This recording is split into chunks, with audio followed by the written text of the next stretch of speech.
You're watching the Early Edition on KYMA News 11, where news comes first.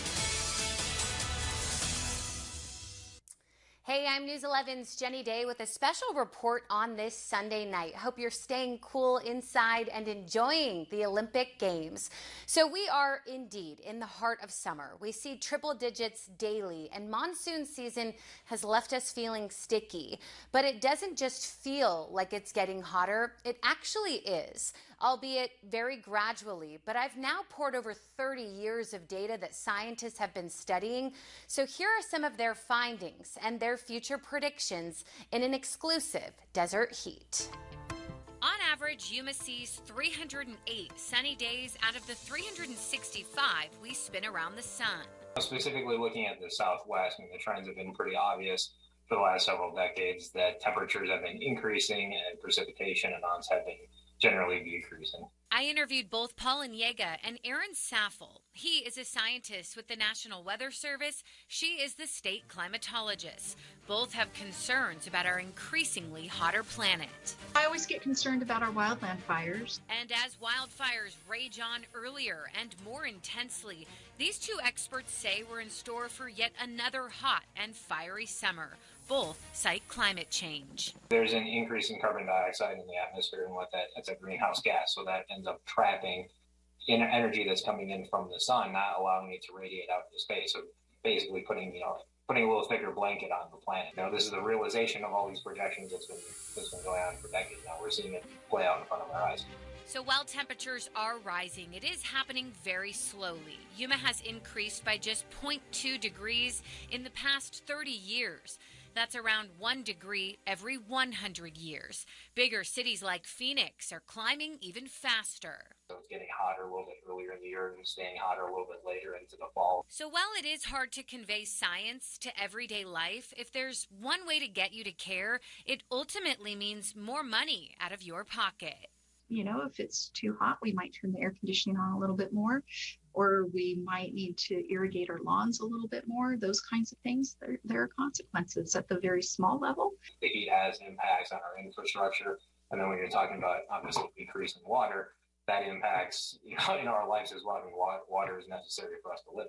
And speaking of water, it's a scarce and precious resource that we are seeing less and less of. More than 93% of the West is in a drought. Hotter temps and lack of rain are to blame. A pretty significant drought is taking place right now. For the Southwest, this is some of the most intense drought conditions that have been in place for the last several years. And while we have recently seen a couple of stormy nights, it's not enough to make a dent. Some research has come out of the University of Arizona has looked at rain events potentially becoming less frequent, but more intense. And we don't want that either. Seems like it's too much or not enough. Hurricanes, for example, though, like warm water. So in time, scientists say they could move closer. We're measuring those sea surface temperatures. With a hurricane, what happens? You have the nice warm water evaporate and create those large clouds for a hurricane. What I'm concerned about for Arizona is that hurricane that might form in the Pacific, is that going to move into Arizona? Last year, the U.S. had 22 extreme weather and climate-related disasters, ranging from hurricanes, floods, and wildfires that cost Americans nearly $100 billion in damages. And people are dying. The National Weather Service data shows that more than 3,000 heat-related deaths occurred in Arizona between 2010 and 2020. That's a tremendous amount of people that have died due to heat. No question, though, it has been hot here for a while. The earliest day Yuma ever reached 100 degrees was back in March of 1916. And the latest in the year it has ever stayed in the triple digits was October 1959. But the greatest number of 100-degree plus days happened just last year. 148 days exceeded 100 degrees in 2020. And to throw one more number at you, the hottest day for Yuma ever recorded was July 1995 at an impressive 124 degrees. El Centro topped out at 122 degrees in 2017. So no, we are not setting records year after year, but generally speaking, the trend is upwards. If you're someone that lives in Yuma for your entire life, for multiple decades, an entire generation goes by, it's something that you'll be able to witness. Could we see 130 degrees? Is that in the realm of possibility? Certainly within the realm of possibility, I would almost expect that 124 degrees to be broken at some point in the future. So while it may eventually happen, rest easy.